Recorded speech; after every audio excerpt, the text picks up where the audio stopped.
Je m'appelle Mathis Schneider et je vais vous parler d'amélioration continue. L'amélioration continue, qu'est-ce que c'est exactement?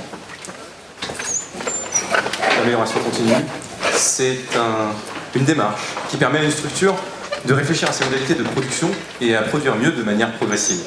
La définition de ce que c'est produire mieux reste bien évidemment à l'évaluation de la structure. Peut-être s'agit-il de produire plus vite, peut-être s'agit-il de produire plus proche de l'utilisateur, peut-être s'agit-il de produire avec plus de qualité. Bref, dans tous les cas, la démarche d'amélioration continue est une démarche différente de la démarche d'innovation qui vise, elle, une rupture brutale, la disruption d'une industrie par exemple. À l'opposé, l'amélioration continue est incrémentale et se met en place par des cycles PDCA répétés. Historiquement, elle a été mise en œuvre au Japon, certainement grâce à la culture orientale, mais aussi et surtout d'après les travaux de Deming, d'où le terme Kaizen. La démarche d'amélioration continue permet d'atteindre l'hypervélocité. Elle permet d'atteindre une accélération permanente. Elle permet à une équipe d'être surproductive. Bref, l'amélioration continue est la solution à tous nos maux. Merci pour votre attention et c'est maintenant à vous de la mettre en place grâce à l'agilité. Voilà. Généralement, les présentations sur l'amélioration continue.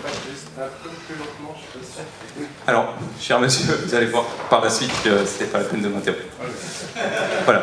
Généralement, les présentations sur l'amélioration continue, ça se termine là. Sauf que, évidemment, le lien avec l'agilité est assez clair. Une approche itérative, plutôt qu'une approche en Big Bang, où on essaie de tout changer, avec les risques que ça comporte, oui, on voit le lien avec l'agilité. On voit même tellement le lien que c'en est un des principes. Généralement, ce principe est respecté par le biais des rétrospectives.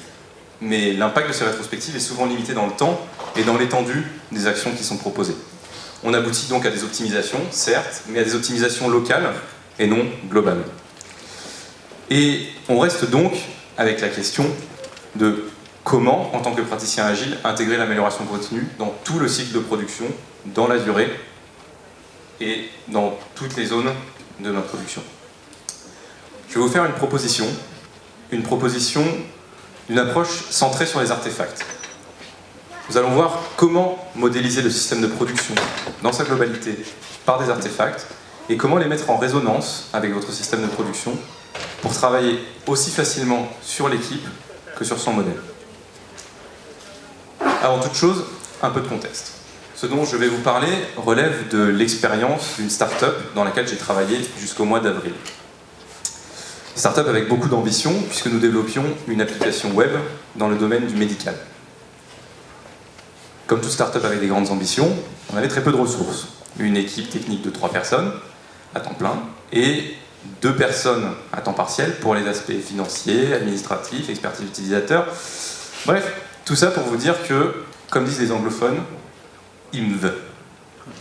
C'est-à-dire Your mileage may vary.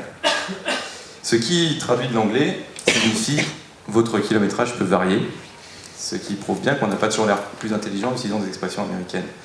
Bref, l'idée est que ce qui nous est arrivé à nous n'est pas obligatoirement ce qui vous arrivera à vous.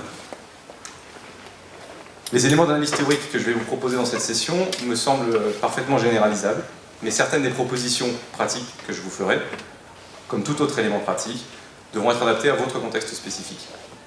Seul vous, avec votre connaissance de votre projet, de votre équipe, pourrez choisir d'en récupérer certains morceaux. Sur cette mise en garde, continue. J'ai donc dit que je parlerai d'outils. Généralement, on a un peu peur de parler d'outils quand on parle d'agilité. On préfère se focaliser, à juste titre, sur les interactions. Mais n'oublions pas qu'il y a médiation de nos interactions par les outils. Et sur ce constat, je vais vous proposer une manière de tirer profit de cette médiation. Sans télécommande. Je vais m'attacher aux artefacts. Les artefacts, ce sont des objets qui sont investis par un groupe, en l'occurrence notre équipe de production certainement, d'une signification particulière. Et parmi les artefacts, je vais m'attacher au type d'artefact le plus commun et le plus malléable, le board. D'abord, qu'est-ce que c'est un board? Combien il y en a sur cette image? Levez la main, qui pense qu'il y en a un? Okay. Qui pense qu'il y a 4 boards? Qui pense qu'il y en a 5, qui pense qu'il y en a 6, qui pense qu'il y en a plus de 30. Je confondrais post-it et bord. Ok. Bon, à part ceux qui ont essayé de fausser les statistiques, comme on le voit, il y a beaucoup d'interprétations différentes. On peut effectivement voir un nombre distinct, parce qu'il n'y a pas une définition absolue de ce que c'est un board. Moi j'en compte 4 ici, et je vais donc vous proposer la définition que je vais garder tout au long de cette session. Je ne suis pas obligé de la garder pour la suite, mais en tout cas, c'est celle que moi je vais conserver. Pour moi, un board, c'est un radiateur d'information interactif, low-tech. Ce qui, traduit de l'anglais, signifie un machin sur lequel on colle des post-it et sur lequel on peut faire des dessins. J'insiste sur la partie sur laquelle on peut faire des dessins, parce que déplacer les post-it, c'est juste faire avancer des éléments dans un processus, mais c'est à vous de définir la sémantique de ce processus, donc en définissant ce qu'il y a en dessous. Le board le plus commun, c'est le taskboard, ce qui, traduit de l'anglais, signifie tableau des tâches. Si vous êtes en Kanban, c'est un Kanban board. Si vous êtes en Scrum, c'est un Scrum board. Si vous êtes en AWAC, c'est un AWAC board, etc. Bref, c'est là que vos stories avancent, et c'est là qu'on suit l'avancement de la production. Le tableau des tâches minimales, c'est 3 colonnes. À faire, en cours et fait. Et généralement, pour avoir l'air super cool, on dit to do, current et done. Nous aussi, on a commencé avec cette base. On était super cool, puisque ça s'appelait to do, current et done. On marquerait qu'on avait mis une limite de WIP, de work in progress, de 3 dans la colonne current. Ça veut dire qu'on pouvait travailler en parallèle sur 3 stories au maximum. Pourquoi 3 ? Parce qu'on était 3 dans l'équipe technique. Et à partir avec une valeur par défaut. Donc, on développait une application web dans le domaine du médical. Je vais prendre un exemple. Imaginons que ma story soit définie par « En tant que médecin, je peux imprimer une ordonnance pour prescrire du paracétamol à un patient. » Donc j'écris ça sur un petit post-it, je le colle en to-do. Ensuite, je le mets en current, puis ça veut dire techniquement, probablement qu'il faut trouver une bibliothèque de PDF pour générer un PDF d'une ordonnance, pour qu'il soit imprimable. Et ensuite, une fois que les utilisateurs peuvent s'en servir, bah c'est fait, ça va en donne. Alors, cette première version, elle fonctionne, mais c'est pas ce qui se fait de mieux pour rendre visible l'état de la production. Donc, dès la première itération, à la rétrospective, on met à jour l'artefact sur la base du constat de la manière dont l'équipe a réellement travaillé pendant l'itération. Et donc, cette fameuse colonne current va s'éclater pour laisser apparaître les différentes étapes du processus de production. Sur ma fameuse story sur la génération d'ordonnances, je pars de affaire, puis je vais implémenter, donc écrire mon fameux générateur de PDF, avec la bibliothèque de PDF qui va avec, passer en revue de code pour que mes collègues puissent valider la qualité de ce que j'ai fourni, rendre disponibles mes modifications auprès de mes utilisateurs. On marquera au passage la limite de WIP à 1 parce qu'on ne peut pas déployer plusieurs éléments techniques en même temps. Validation de la part du représentant utilisateur, et ensuite la story est considérée comme étant faite. Mais tout n'est bien entendu pas toujours aussi fluide. Par exemple, la fameuse bibliothèque de génération de PDF que j'ai choisie, elle est super mauvaise. Au moment où on passe en revue de code, mes collègues me disent « mais bon sang, tu as pris Super Slow PDF Generator, mais pourquoi il fallait absolument prendre Super Fast PDF Generator? Tu es vraiment stupide !» Le problème, c'est qu'on s'en est rendu compte que la revue de code, après avoir fait toute l'implémentation. Pas super efficace. Comme ce type d'inefficacité revient, l'équipe finit par s'adapter, et en fait, à force de souffrir de ça, on va passer 20 minutes avant de commencer l'implémentation à discuter. Bon, moi j'ai vu cette bibliothèque, elle a l'air super bien, qu'est-ce que tu en penses? Ah non, c'est super slow, il ne faut pas la prendre. Ok. Au bout de quelques itérations, on se rend compte qu'on fait ça tout le temps. On fait apparaître cette phase dans le board. Maintenant, quand une story est considérée comme prête à être commencée, on va commencer par analyser tous ensemble en tant qu'équipe. D'où une limite de WIP à 1, puisqu'il faut que tous les membres soient présents pour donner leur avis et éviter d'avoir une surprise à la revue de code. Alors, ça marche bien dans l'objectif de minimiser le temps passé à la revue. Effectivement, on n'a plus de grosses surprises à la revue, donc objectif réussi. Mais après quelques itérations, il apparaît que cette nouvelle phase d'analyse est elle-même source de perte, puisque toute l'équipe est mobilisée sur une phase d'analyse, alors même que certains des éléments qui sont à obtenir dans cette phase d'analyse ne nécessitent pas la présence de tous. S'il s'agit d'éplucher le web pour trouver 8 bibliothèques de génération de PDF, on n'a pas franchement besoin d'être tous là pendant 2 heures. Et ça se voit, parce que l'équipe, elle se dissipe petit à petit. Elle trouve plein d'autres choses super plus intéressantes à faire que rester tous ensemble derrière l'épaule de celui qui va faire des recherches sur Internet. Donc, au final, ce qui se passe, c'est que l'équipe, pour se protéger de cet ennui, va décomposer l'analyse en deux parties. Elle va dire, bon, écoute, toi tu t'occupes de faire les recherches, et puis tu me repréviens quand tu as fini, et puis on en discute à ce moment-là. Et ça marche. Ça marche tellement bien qu'en fait l'équipe le fait petit à petit, sans s'en rendre compte, elle le fait tout le temps. Et au bout de quelques itérations, puisque ça marche, on fait apparaître cette modification sur le board. La partie analyse est maintenant éclatée en deux parties. Une première partie d'exprototypage et une partie de conception. Alors, exprototypage, qu'est-ce que c'est? C'est un très beau néologisme. Ça combine l'exploration et le prototypage. L'idée est la suivante. On va à la fois explorer, c'est-à-dire agrandir en largeur l'espace des possibilités, et prototyper, pour commencer à explorer en profondeur et détecter au plus tôt les impasses. En reprenant mon exemple, je cherche une bibliothèque de génération de PDF. Si je fais que de l'exploration, je vais lister l'ensemble de toutes les bibliothèques de génération de PDF qui existent. Si je fais que du prototypage, j'en prends une, puis j'essaie de pousser au plus loin possible, puis quand ça marche plus, j'en essaye une autre. Là, on combine les deux. On va faire un petit peu d'exploration, et puis on essaie d'aller au plus vite possible vers un squelette. Et dès qu'il y a un problème, on coupe la branche, et on essaie d'en trouver une autre. Donc exprototypage, ça nous permet d'obtenir un maximum d'informations, pour ensuite, en conception, avec toute l'équipe, faire un choix informé. Et ça marche. Je vais donc présenter un outil qu'on a mis en place, l'évolution d'un tableau des tâches, mais surtout la manière dont on l'a fait. Le point fondamental à retenir, c'est qu'on peut façonner nos outils à travers nos interactions. Et cette conception émergente est particulièrement pertinente. En fait, on retrouve le double diamant du design. Alors pour ceux qui ne connaissent pas ce modèle, l'idée est que, à partir d'un problème, pour avoir une solution créative, on va commencer par découvrir l'ensemble des possibilités, donc on élargit l'espace des possibilités, puis on va définir une solution, ce qui revient à éliminer l'ensemble des possibilités, pour converger vers un certain plan, une proposition. On va ensuite élargir à nouveau l'ensemble des possibilités en confrontant cette proposition à la réalité, qui nécessite des petits chemins de traverse, puis on va réussir à aboutir à la livraison, et donc à réduire, à converger vers une certaine solution. Cette solution pratique pourra bien entendu différer de la proposition qui avait été faite auparavant, de la solution qui était elle-même pressentie en tout premier lieu.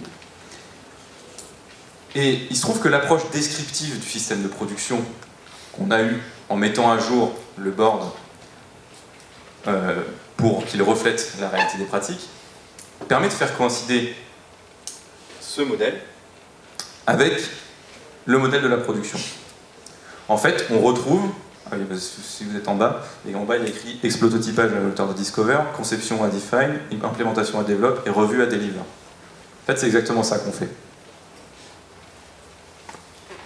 On a fait émerger un modèle qui correspond au modèle qui a été validé par une dizaine d'années dans une autre discipline, en quelques semaines. Et ça prouve non seulement que, bien entendu, les pratiques qui émergent d'une équipe auto-organisée sont les meilleures, ça c'est pas tout à fait nouveau, on le sait depuis le manifeste, au moins, mais ça va nous permettre de mobiliser des éléments théoriques d'autres disciplines. Par exemple, ici on se retrouve avec un problème. Dans la pratique, les phases d'explototypage et d'implémentation sont parfois pas réellement finies, c'est-à-dire que, a priori on a fini l'explototypage, on est bon pour partir en conception, je fais avancer le ticket. Et puis on commence à en discuter, et au bout de 20 minutes on se rend compte que non, il faut faire un peu plus de prototypage. Qu'est-ce qu'on fait? C'est pas du tout une bonne idée de revenir en arrière. Si je prends mon ticket et que je le fais revenir en arrière, mon suivi de la production il n'a plus aucun sens. Si je peux revenir en arrière, alors je peux jamais savoir si j'ai avancé. Donc, qu'est-ce qu'on fait? On peut passer encore plus de temps sur le prototypage, mais si ça se trouve, on pouvait déjà s'arrêter avant. On peut mobiliser le modèle hérité du design pour proposer une solution. En fait, on se rend compte qu'il y a 3 points fixes. Le moment où on définit le problème, le moment où on a une proposition de solution, et le moment où on a réellement implémenté la solution. Les phases d'élargissement de l'espace des possibilités sont nécessaires pour trouver une approche créative au problème, mais on ne peut jamais vraiment savoir quand on a suffisamment exploré. Si on remet ça dans le cadre de notre board et de notre production, on se rend bien compte que finalement le problème, c'est qu'on ne peut pas déterminer si une étape est finie sans évaluer la finition de la suivante. La solution est simplement de faire fusionner les deux étapes. Alors, de les faire fusionner dans le suivi de la production. Dans la pratique, l'équipe continue à faire l'exprototypage, à faire la conception, à faire l'implémentation, à faire la revue de code, mais on va transformer les étapes de conception et de revue de code pour qu'elles ne soient non pas des étapes indépendantes, mais des conditions de validation. Autrement dit, je saurai quand mon exprototypage est terminé, seulement quand la conception aura été validée. C'est-à-dire que l'équipe s'accorde sur un point fixe pour considérer qu'elle a suffisamment exploré. L'idée, c'est de limiter l'exploration au strict nécessaire pour aboutir à un plan d'implémentation. Et de la même manière, l'implémentation est limitée à ce qui est strictement nécessaire pour passer la revue de code. Et ce qu'on observe dans la pratique, c'est qu'effectivement, il y a une accélération. Donc, on a pris nos outils qui avaient été construits par l'émergence des pratiques, on modifie l'outil et ça modifie la pratique. Et effectivement, on accélère la livraison. Donc, on peut tirer profit du fait que nos outils influencent nos interactions. Et on va en tirer parti par l'aspect double de l'artefact. C'est-à-dire que on a d'un côté l'artefact qui vient modéliser de l'autre côté le système de production. Le système de production, donc, qui est un système très complexe, qui est l'équipe, l'ensemble des logiciels, l'ensemble des artefacts qu'elle utilise, l'ensemble des logiciels et de la connaissance accumulée qu'elle a. Et de l'autre côté, l'artefact qui vient modéliser la production de cette équipe. Dans un sens, on décrit le fonctionnement de l'équipe de production dans un artefact. Donc c'est ce qu'on a fait en modifiant petit à petit le board pour qu'il reflète les pratiques. De l'autre côté, modifier le processus de production tel qu'il est visualisé permet de modifier les pratiques concrètes de l'équipe. Et quand un artefact boucle la boucle de rétroaction avec le système de production, en à la fois décrivant comment il fonctionne et en permettant de le modifier, alors le système entre en résonance avec son modèle. Et dans l'état de résonance, toute modification du système impacte au moins un des artefacts, et le rend immédiatement visible, et toute modification d'un artefact modifie l'état du système. Et donc, on atteint l'hypervélocité de tout à l'heure. Non, je plaisante, mais c'est la clé de la mise en place de l'amélioration continue à travers les artefacts. Alors, je vais vous présenter un second exemple, pour que ça soit un peu plus clair. Les artefacts de suivi de la production comme le tableau des tâches, c'est pas le seul type de board qu'on peut construire. Je vais vous présenter un autre artefact qui est dédié spécifiquement à l'influence des interactions. On l'appelait le guideboard. C'est un artefact de type Reflection Workshop Output, tel que défini par Coburn. C'est-à-dire qu'il est mis à jour lors des moments où l'équipe réfléchit aux moyens de devenir plus efficace pour lui permettre de régler et modifier son comportement en conséquence. Je cite le principe agile d'ouverture. En Scrum, concrètement, ça veut dire à la fin des rétrospectives. À la fin de chaque rétrospective, l'équipe va créer un ticket de guide pour chaque règle qu'elle décide d'adopter, pour renforcer ses points forts, réduire ses points faibles. Ça signifie donc que cet artefact est d'abord prescriptif. C'est-à-dire que vous avez fait votre rétro, vous avez des conclusions sur ce qu'il vaudrait mieux faire, ce qu'il ne faudrait plus faire. Au lieu de simplement le dire, vous allez définir un petit post-it qui incarne cette règle et vous le rendez visible. Donc l'objectif, c'est d'abord de définir les règles du système, pas de le décrire, de dire comment il devrait être, à l'inverse du tableau des tâches. Donc les premiers guides qui sont créés de cette manière-là sont triviaux, ils répondent à des problématiques très simples du début, au moment où l'équipe se définit. Donc l'heure à laquelle elle est le stand-up, ce genre de choses.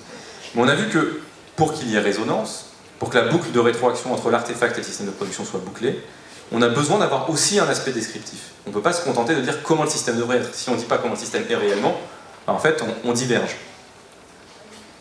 Cet aspect descriptif, il vient dans la durée. Les guides ne sont pas absolus, ils peuvent devenir obsolètes. Dans ce cas, un guide est fermé. Par exemple ici, au sprint 34, on a décidé de changer la durée des itérations qui avait été définie au deuxième sprint. Ça, c'est un des éléments à travers lesquels cet artefact est descriptif. Il est également possible que l'équipe n'arrive pas à respecter une des règles qu'elle avait édictées lors d'une itération précédente. Cette difficulté est repérée lors d'une rétrospective, et l'artefact est donc mis à jour pour refléter l'état du système. Donc ici, par exemple, l'équipe a régulièrement eu du mal à délimiter le stand-up à 6 minutes pendant cette itération, alors qu'il s'agissait d'un des guides qu'elle s'était fixé. Donc pour que l'artefact soit un modèle du système, pour qu'il le décrive proprement, on va faire descendre ce guide et le mettre sur une ligne particulière qui dit « Attention, l'équipe n'a pas réussi à respecter proprement cette règle qu'elle s'était fixée pour elle. » On va donc permettre à la fois de rendre visible l'état du système actuel, mais aussi, et là on revient sur l'aspect boucle, on va aussi avoir une prescription, puisque pour l'itération suivante, l'équipe se dit « Ah oui, c'est vrai, la dernière fois on avait eu du mal à suivre ça. » Il faut donc qu'on y fasse plus attention. Bien entendu, il ne s'agit pas juste de modéliser pour le plaisir de modéliser. Nous, on a pu voir que cet artefact était réellement puissant à travers le nombre de débats qui ont été évités. Vous avez déjà certainement eu une discussion où une des personnes pense qu'on a déjà eu cette discussion, on a déjà eu ce débat. Dans notre cas, il suffisait de dire bah, « tu sais, on en avait parlé ». Et la discussion s'arrête tout de suite. Mais en plus, sans aucune frustration, parce que de la même manière qu'une story est un rappel qu'il faut avoir une discussion, un guide, c'est un rappel qu'une discussion a déjà eu lieu. Et qu'on s'était mis d'accord, tous ensemble, pour adopter une certaine pratique. Dans le temps, bien sûr, les guides deviennent beaucoup plus spécifiques. On n'est plus du tout en train de définir les moments où des rituels préexistants ont lieu. On définit des choses bien plus précises. Et on atteint évidemment aussi un niveau méta, où certains guides sont là pour influencer l'usage du guideboard, des guides eux-mêmes. Ce qui nous mène à constater qu'un artefact qui est en résonance avec le système, qui est à la fois descriptif et prescriptif, en fait partie. Il fait partie du système de production puisqu'il l'influence. Donc ça, c'est un système adaptatif complexe pour de vrai, pas juste entre nous. Donc l'idée de cette approche centrée sur les artefacts, c'est celle d'une modélisation globale où la combinaison de tous les artefacts qui ont été créés par leurs utilisateurs représente le plus complètement possible le système de production. Donc ça, en fait, c'est un système de production. C'est son modèle, mais comme le modifier aussi le système réel, on peut finalement considérer que c'est le système de production. En fait, cette approche centrée artefact, finalement, on pourrait la qualifier de généralisation de l'approche Kahneman. Kanban, désolé, mais je dis Kahneman. Simplement, au lieu de rendre visible la chaîne de production, on modélise l'intégralité du système de production, et notamment les interactions qui ont lieu en son sein. Et comme un modèle est toujours une version simplifiée du système, il est beaucoup plus simple de débattre de changements appliqués sur le modèle que de discuter du système lui-même. Plutôt que de dire quelque chose d'aussi complexe que voilà, j'ai l'impression qu'à tel moment, on ferait bien de passer plus de temps sur telle étape, on peut simplement dire ce serait vraiment cool qu'on rajoute un post-it à cet endroit-là. Ce que vous faites déjà en fait dans le Kanban. Quand vous rajoutez une colonne, vous voyez bien que ça permet d'impacter le processus. Mais là, si on modélise tous les aspects du système, on peut toujours trouver un artefact qui va permettre d'impacter un des éléments du système de production. Donc on a vu un premier artefact qui est a priori descriptif, le tableau des tâches. On a remarqué qu'une fois que suffisamment de temps est passé, le modèle devient suffisamment bon pour objectiver le processus de production et permettre sa modification. D'abord, on a reflété sur le modèle la manière dont le système fonctionne, et ensuite, une fois que ça a été suffisamment bien fait, on peut modifier le board pour changer la manière dont les gens travaillent. Et à partir du moment où cet artefact devient en partie prescriptif, il entre en résonance avec le système, et modifier l'un revient à modifier l'autre. On a vu un autre artefact qui est a priori, lui, prescriptif. Le fait de définir toutes les règles et de rappeler toutes les règles que l'équipe s'est fixées pour elle-même. On a remarqué qu'une fois suffisamment de temps passé, les kits sont soit internalisés par le système, soit effacés. Donc, le modèle décrit les règles d'interaction au sein du système de production. Et à partir du moment où cet artefact devient en partie descriptif, il entre en résonance avec le système, et modifier l'un revient à modifier l'autre. Dès lors, les propositions de changement d'un système adaptatif complexe deviennent de simples débats sur des modifications à appliquer aux artefacts. Et qui est responsable de cette évolution des artefacts? Eh bien, les personnes qui sont au sein du système de production qui est modélisé. Dans le cas du développement, c'est l'équipe. C'est l'équipe de production qui doit être responsable de ces artefacts et qui doit choisir de les faire évoluer. C'est crucial pour l'appropriation par le système de son modèle. Et donc pour le respect de l'aspect prescriptif. Il faut que j'ai confiance dans mes artefacts pour accepter de les suivre aveuglément, y compris quand ils me diront des choses que je n'ai pas l'habitude de faire. Sinon, il n'y aura pas de mise en résonance, et donc le changement émergent ne pourra pas avoir lieu. Voilà le concept de l'approche centrée artefact, qui vise la résonance entre le système de production et les artefacts qu'il modélise, pour que la modification des artefacts permette d'impacter le système. Et ça, on l'a validé expérimentalement, avec 1 an et demi d'usage de cette approche, où effectivement, on a pu réellement incarner l'amélioration continue et prendre des virages assez forts dans notre processus de production, sans qu'il y ait de difficultés particulières. Merci pour votre attention.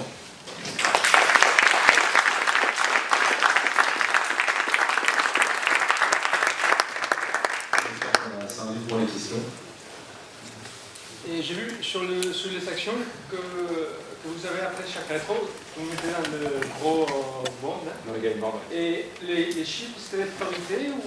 Les chiffres, c'est le numéro du sprint auquel la règle a été éditée. Et en termes de priorité, il y avait quelque chose comme ça ou tout simplement pas de priorité.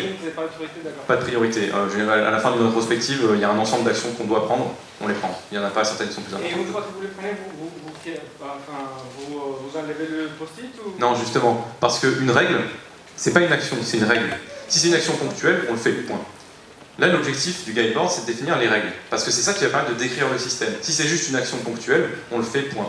L'idée, c'est que là, en fait, on a une certaine pratique au début. On commence équipe 0, il y a toutes les choses que les gens font spontanément. Et puis, on va dire, en fait, ce truc-là, ce serait bien de le faire de telle manière.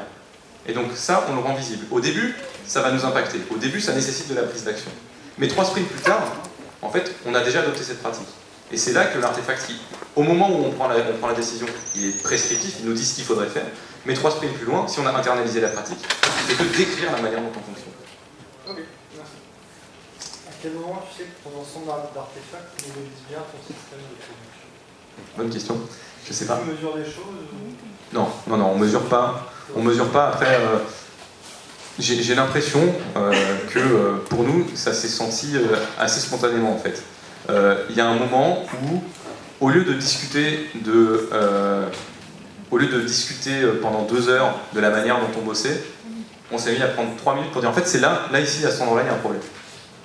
Vous êtes dit au fait que vous êtes 3, et que du coup, il n'y a pas besoin de mesurer énormément des choses.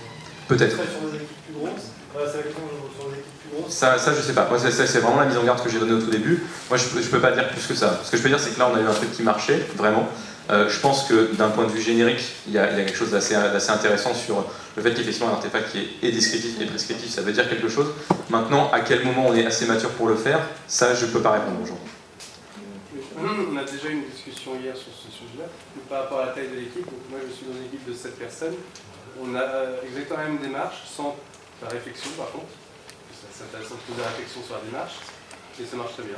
Et effectivement, on se retrouve à avoir, je ne vais pas rentrer dans les détails, mais exactement la même évolution, à la fois au niveau du Scrum Board et à la fois au niveau de ce qu'on appelle les guides. Voilà, donc il y a vraiment, l'idée c'était d'avoir 2 exemples, donc l'évolution du guideboard, l'évolution du taskboard et un guideboard. Et voilà, ce que je vous ai proposé en plus, c'est une explication théorique sur pourquoi selon moi ça marche. Mais si vous voulez, vous pouvez tout à fait vous arrêter à prendre juste les idées pratiques. Une dernière question ? Une dernière question et puis on passe au... D'accord. En fait, vous êtes parti d'un tableau Scrum classique, d'où une progression, vers plutôt un tableau Kanban, j'aurais dit... Oui, alors effectivement, on n'a pas dit on est en Scrum, on fait du Scrum. Je veux dire, peut-être la première itération, on était en Scrum pur. Après, on est parti vers ce qu'on pourrait appeler du Scrumban. Et puis après, moi, je dirais juste on est parti tout court, quoi. On a fait ce qui marchait bien. On n'a pas cherché à se dire mince, on se faudrait vraiment, ce serait super cool si on pouvait faire ça, mais Scrum dans le livre, ils n'ont pas dit de le faire, alors qu'on l'a pas fait. Et je serai disponible pour en parler après. Merci. Merci.